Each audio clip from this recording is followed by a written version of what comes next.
कि भगवान ने सीधे सीधे हमें कहां पे ला दिया है, कैसी क्रांति के साथ हमें जोड़ दिया है।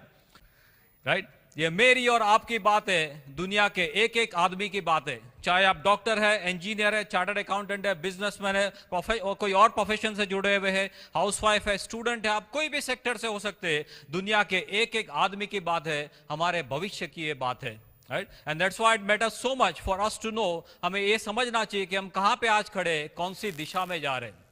मैं आपको ये दावे के साथ कह सकता हूं कि आपने अपनी पूरी जिंदगी में पहले कभी कोई ऐसी चीज के बारे में आपने सुना, सोचा, देखा या जाना नहीं होगा। ऐसी कोई चीज के बारे में सीधे सीधे जानकारी के लिए आप यहां पे तालकटोरा स्टेडियम में आ चुके। We have made a character called as mister IGNOU.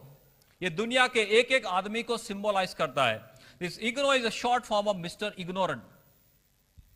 आज का जो आदमी है वो इंटेलिजेंट है, वो मून तक जाके आया, राइट, पर वो इग्नोरेंट है। अपने शरीर में क्या हो रहा है उसको मालूम नहीं है। उसको जापान के सुनामी के बारे में मालूम है, पर अपने शरीर के अंदर इतना बड़ा सुनामी शुरू हो गया है उसके बारे में मालूम नहीं है। राइट, उसको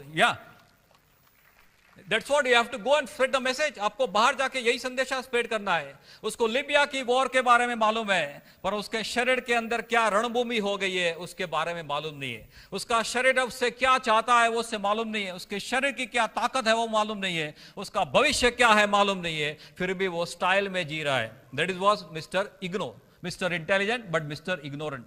ये चारों ओर से जब हम घेर गए तो बार बार लोगों ने भगवान के पास जाना शुरू किया कि हे भगवान अभी बचाओ, हे भगवान अभी बचाओ। तब तो भगवान को लगा कि अभी मुझे कुछ भेजना पड़ेगा।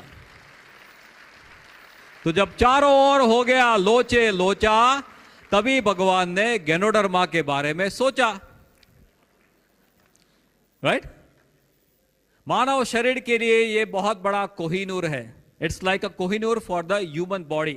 और दुनिया भर के मुझे आपको कहते हुए बहुत आनंद होता है कि दुनिया भर के नामी यूनिवर्सिटीज के रिसर्चर्स, मॉलिक्यूलर बायोलॉजिस्ट और बहुत बड़े बड़े डॉक्टर जो है वो इसको देख के अभी ताजुब हो रहे हैं कि इसके अंदर किस तरह के मॉलिक्यूल्स है। Unprecedented molecules are there. बहुत सारे cardiologist, neurologist, nephrologist, immunologist, pulmonologist, आप एक एक सेक्टर के इम्यूनोलॉजिस्ट, फिजिशियंस, सर्जन्स, एक एक सेक्टर के जो डॉक्टर्स है वो 7-7, 10-10 साल की पढ़ाई करने के बाद भी ताज्जुब हो रहे हैं कि इस तरह के मॉलिक्यूल्स हमने देखे नहीं है।